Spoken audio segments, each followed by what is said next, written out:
তোমার একজন আসামি গুনাহগার বান্দা কে? না তো হযরত উসমান। তো এই উসমানের মতো একটা বিদ্বান সাহাবী, ইনি এমন একজন সাহাবী যে যার ইতিহাস বর্ণনা করা হয়েছে যে এই এই সাহাবীটা যদি কোনো রাস্তা দিয়ে গমন করত তাহলে ওই রাস্তা দিয়ে শয়তান যেত না। এগুলো আমরা জানি, এগুলো আমরা ভালো ভালো ওলামাদের মুখ থেকে আমরা শুনেছি। কত পরহেজগার মানুষ, তারপরও এই ব্যক্তিটা কবরের কাছে বসে বসে তিনি দুই নয়ন দিয়ে চোখ দিয়ে পানি ঝরাতেন আর বলতেন, আল্লাহ রে, এখানে আমার দাদু আছে, এখানে আত্মীয় স্বজন আছে, মক্কার বড় বড় লিডারেরা এই জায়গাতে ঘুমিয়ে আছে, আল্লাহ নবীও চলে গিয়েছে, আল্লাহ আমাকেও যেতে হবে, আল্লাহ আমি আর বাঁচব না, আমাদেরকে সকলকে যেতে হবে। উসমান বলছেন যে আমি যখন কবরের কাছে যাই তখন সারা দুনিয়ার খেয়াল আমার থাকে না, আমার মরণটাকে স্মরণ হয় যে আমাকে দুনিয়া ছেড়ে চলে যেতে হবে। আমি যখন চতুর্দিকে কবরের দিকে আমি তাকাতে থাকি, লক্ষ্য করি, তখন দেখি যে এ মানুষগুলো মনে হয় পৃথিবীতে কোনোদিন আসে না। আল্লাহু আকবার। কে? না তো হযরত উসমান। উনি বলছেন আমি যেতাম। এর কত ঈমান, তারপরও ইনি কাঁদছেন আর বলছেন এ কবরে আসতে হবে, মরতে হবে, দুনিয়া ছাড়তে হবে, হায় আল্লাহ। তারপরও ইনার ব্যাপারে ইতিহাস যদি বলি, সময়ের দরকার আছে। কত একজন ধনী ব্যক্তি ছিলেন, ওই দিকে আর আমি যাব না, না তো এই লাইনটা আমার কেটে যাবে, আমি ওই দিকে যাব না। তা আল্লাহ আপনাকে তো ধন মাল দিয়েছে, তো ধন মাল দিতে গেলে কি আপনাকে মরণকে বলে ভুলে যেতে হবে, কবরকে বলে ভুলে যেতে হবে? আর গরিব বলে তার জন্য কি আপনাকে হাতছাড়া হয়ে যেতে হবে? কে বলেছিল আপনাকে? তাহলে আপনি ইতিহাসগুলোকে দেখে স্মরণ করুন। উসমান বলছেন যে আমি যাই, তো মাঝে মাঝে আমার সদা সর্বদা আমি এটাই আমার মগজ, আল্লাহ এই কবরে এই মানুষগুলো আছে, আমাকেও যেতে হবে, মরতেই হবে, দুনিয়াতে আর আল্লাহ কেউ বাঁচতে আসেনি, আমাদেরকেও চলে যেতে হবে। তো উসমান কাঁদতেন আর আপনার চোখ দিয়ে জল বয়ে বয়ে আসতো, আর তিনি ওই কথাটাকে মাঝে মাঝে মাঝে মাঝে তিনি এই কথা বলতেন। তবে হ্যাঁ, রাসূল একটা কথা বলে গিয়েছেন যে শোনো, তোমাদেরকে একটা কথা জানিয়ে দেওয়া হচ্ছে, পৃথিবীতে একটা মানুষ জীবনে ও মসজিদ জীবনে জানে না, রমজান মাসে রোজা কি লোকটা বুঝে না, ধন মাল দিয়েছে জাকাত কি তার সম্পর্কে জ্ঞানী নাই, যে মানুষটা আপনার দান খায়রাত ফকির মিসকিন আসতে গেলে ঘুরিয়ে দেয়, আরে বুঝতে গেলেও তার অন্তরে জানে যে এটা একটা নেকির কাজ, যদি আমি দান করি তো এটা আমি নেক কাজ করলাম। আমি আল্লাহর ঘরে এসে যদি 2 রাকাত আমি মসজিদে দাখিলা যদি আমি প্রবেশ করা মাত্র নামাজ আদায় করি, এটা একটা নেক কাজ। আমি রমজান মাসে সিয়ামকে পালন করি, তো এটা ফরজ কাজ আমি আদায় করে দিলাম। মাসে মাসে 3টি করে রোজা যদি আমি করি, এই নফল সিয়ামকে পালন করে দেওয়া একটা নেক কাজ। আমি ফকির মিসকিন আসতে গেলে ঘুরিয়ে দিই না, যা পকেটে আছে হাত বের করে আমি 2 টাকা 1 টাকা দান করে দিলাম, এটা নেক কাজ। তারপর ওর দিলটা কত পাথর যে একটা ফকির আসতে গেলে দরজাকে বন্ধ করে দাও, মসজিদের আজান হতে গেলে লেহাপের তলে ঢুকে যায়, রমজান মাস আসতে গেলে সে অসুখের বাহানা দিয়ে সারাটা মাস সে কাটিয়ে দেয়। আপনি এবারে আমাকে এই কথাটার জবাব দেন তো, যে ওই মানুষটা মরণকে স্মরণ করে ধরার মাটিতে চলে না? তো এবার আপনি বলবেন যে আপনার উত্তর পাতনুরের উমুক লোকটার এত চরিত্র, এত চরিত্রহীন মানুষ বা চরিত্রহীনা নারী যে সে মরণকে স্মরণ করেই চলে না, এই মানুষটা কবরকে বলে ভয়ই করে না, এই মানুষটা জাহান্নামকে বলে ভয়ই করে না, ধন মান আল্লাহ দিয়েছে তো সে একটা আনন্দে আর গৌরবে সে ধরার মাটিতে চলে, মানুষকে পারোয়া করে চলে না। কতদিন আল্লাহ বলছেন যে শোনো, তোমাদেরকে ওটা মাথা আর তোমাকে টেনশন নিতে হবে না।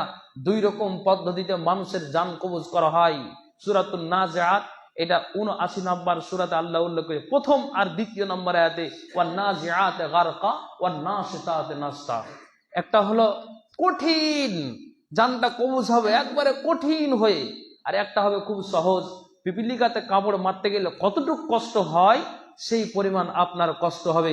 তো নবীজি একটা হাদিসে উল্লেখ করেছেন, মা আয়েশা হলেন হাদিসের ভাষ্যকার, তার মা আয়েশা রাবি, উনি বলছেন যে দেখো, একটা লোক পাতনুরের উত্তর পাতনুরের জামে মসজিদের পার্শ্বে বাড়ি, লোকটা নমাজের ধারে না, দান খায়রাত করে না, মরণকে স্মরণ করে না। তো রাসূল বলছেন যে শোনো, ওই লোকটা মরে যাওয়ার পর আর বদনাম করিও না।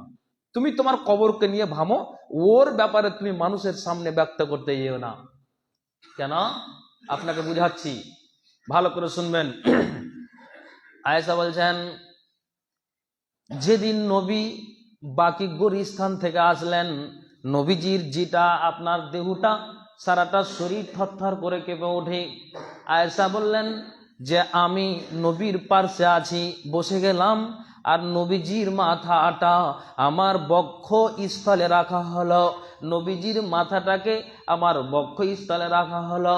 তো আমি আয়েশা, এটা কত ভাগ্যবান নারী যে নবীজির আরো বিবিরা রয়েছেন, কিন্তু আল্লাহ পাক রাসূল মারা যাচ্ছেন তো আমার বক্ষ স্থলে মাথা রেখেই তিনি মারা যাচ্ছেন।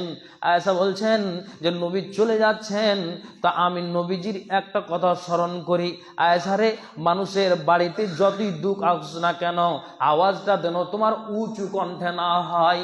খবরদার কান্না করবে তো আওয়াজ দিয়ে কান্না করিও না, তোমার গলার আওয়াজটা যেন প্রতিবেশী জানতে না পারে, শুনতে যেন না পারে। সুবহানাল্লাহ।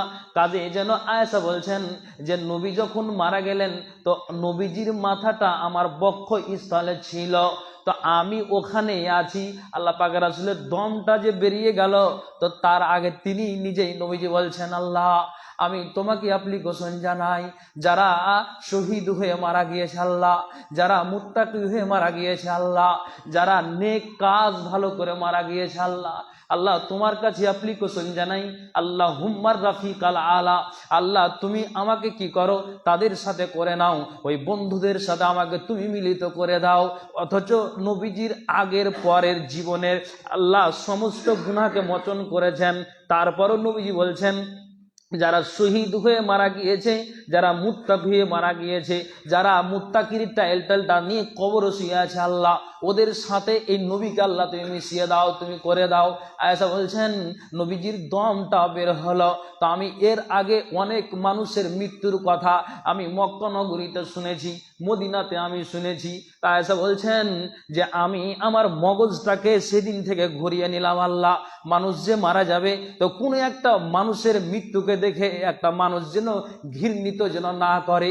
তার মানে একটা মানুষ তার আপনার চোখের টানে দম বেরিয়ে গেল, পায়ের টানে দম বেরিয়ে গেল, একটা মানুষের আপনার জিহ্বাকে দাঁতে চিবিয়ে আপনার লোকটার দম গেল, তো রসুল বলছেন ওই দমটা যদিও আপনার নজরে একটু খারাপ হয়, খবরদার তুমি নজর দিয়ে ওই মৃত্যুটাকে খারাপ তুমি ভাবিও না।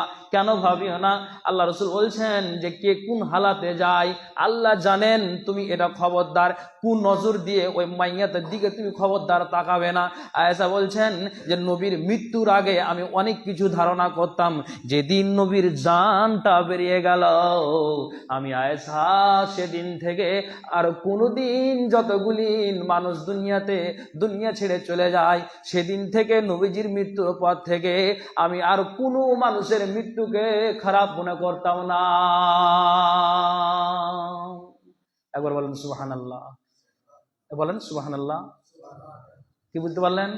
তাহলে আমাকেও সে খারাপ মনে করতে হবে না। একটা লোক যদি বাজে কাজ করে কবরে যায় তো যাক, ওর ব্যাপারে জানা যেতে দাঁড়িয়ে বলবেন লোকটা এত চরিত্রহীন, তো লোকটার ব্যাপারে এটা ওটা আপনি মানুষকে বলে বেড়াচ্ছেন, বলছে বলিও না, ওর ওর কথাকে ধামা চাপা দিয়ে দাও, আর তোমার কবরের জন্য তুমি পুঁজি তৈরি করো, তোমাকে ওটা ভাবতে হবে না।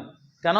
বলছে যেদিন আমি টান মারো সেদিন বুঝতে পারো। উর্দু কবি বলেছেন, কাগজ কাটকার ঘুড়ি বানাকার উড়াতা হে আসমান মে, कागज काट कर घुड़ी बनाकर उड़ाता है आसमान में, घुड़ी बेचारा क्या करेगा रस्सी मौला के हाथ में। অর্থাৎ ছোট ছেলেরা কাগজ কাটিয়া আপনার ওই যখন গুড্ডিটা বানাই তখন আপনার গুড্ডিটা আস্তে আস্তে আস্তে আস্তে সুতাটাকে যখন ঢিল দেয়, রশিটাকে ঢিল দেয়, আকাশের দিকে উঠতে থাকে, টান মারতে গেলে আপনার ওই গুড্ডিটা নিচের দিকে নেমে আসে। তেমনি বলছেন আল্লাহ আমার কাছে হায়াত আর মৌতের রশিখানা আমার কাছে আছে, কে কোন হালাতে মারা যায়, কে কোন অবস্থাতে মারা যায় ওর ব্যাপারে কিছুই তোমরা বলতে যেও না। আমি যেদিন টান মেরে দিব সেদিন তার বুনিয়াদ শেষ হয়ে যাবে রে, বুনিয়াদ শেষ হয়ে যাবে। অতএব একটা মৃত্যুকে নিয়ে একটা মানুষ যদি ইসলামের কোনো কাজ না করেও যদি মারা যায়, ওর ব্যাপারে মরার পরে মানুষেরা তোমরা সমালোচনা করিও না, বাজে মন্তব্য তোমরা করিও না। জি, কেন বাজে মন্তব্য করিও না? কেন? আপনাকে একটা হাদিস শোনাচ্ছি। এটা মিসকাতের দ্বিতীয় খণ্ড আছে, 232 পৃষ্ঠা হাদিসটা দেখবেন যে ঠিক ডান দিকে একবার শুরুতে হাদিসটা আছে। ইবনে আইজ হাদিসের রাবি, ইবনে আইজ থেকে বর্ণিত। তো ভালো করে দেখবেন 232 পৃষ্ঠা একবার শুরুতে হাদিসটা আছে, ডানে বামে কোনো দিকে যেতে হবে না। তো ওই হাদিসটাতে উল্লেখ করছেন, ভালো করে শুনবেন। কেন আপনার বললাম যে বাজে মন্তব্য করতে হবে না। তো ইবনে আইজ থেকে বর্ণিত, কালা খারাজা রাসূলুল্লাহ সাল্লাল্লাহু আলাইহি সাল্লাম, কোন একজন ব্যক্তির জানাজায়, এখানে ওই ব্যক্তিটার নাম দেওয়া হয়নি, তো আল্লাহ রসুল জানাজা বেরিয়েছেন, রাসূলুল্লাহ সাল্লাল্লাহু আলাইহি সাল্লাম ফি জানাজাতি রাজুলিন, কোন একজন ব্যক্তির। তো যেমনই আল্লাহ পাকের রাসূল জানাজাতে দাঁড়িয়েছেন, ইমামতি করবেন, মানে তিনি জানাজা পড়াবেন, এই হাদিসটা বলে আমি শেষ করে দেবো। তখন একজন না পিছন দিক থেকে হযরত উমর কিন্তু ওই কাতারে দাঁড়িয়ে আছেন। তখন হযরত উমর বলছেন, ইয়া রাসূলুল্লাহ লা তুসাল্লি আলাইহি ইয়া রাসূলুল্লাহ, আল্লাহ পাকের রাসূল আপনি যেই লোকটার জানাজাতে দাঁড় হয়েছেন, আপনি এই লোকটার কি করেন, আপনি এই লোকটার জানাজা আপনি পড়াবেন না। এই লোকটার ব্যাপারে অনেক বাজে কথা আছে। নবীজি বললেন, কি তুমি বললে উমর? বলছে আল্লাহ পাকের রাসূল, ফা ইন্নাহু রাজুলুন ফাজির, লোকটা হলো ফাজির, লোকটা হলো ফাসিক, লোকটা হলো বেঈমান, লোকটা হলো হীন, উত্তর পাতনুরের এই লোকটার চরিত্র ভালো নেই আল্লাহ পাকের রাসূল। কাজে আল্লাহ পাকের রাসূল একটা চরিত্রহীন মানুষের আপনি জানাজাতে দাঁড় হয়েছেন, আমি উমর আপনাকে নিষেধ করি এই লোকটার জানাজা পড়াবেন না। এখন একটা কথা বুঝান তো আমাকে, যে উমর থেকে আল্লাহ রাসূল কি কম বুঝেন? কম তো বুঝেন না।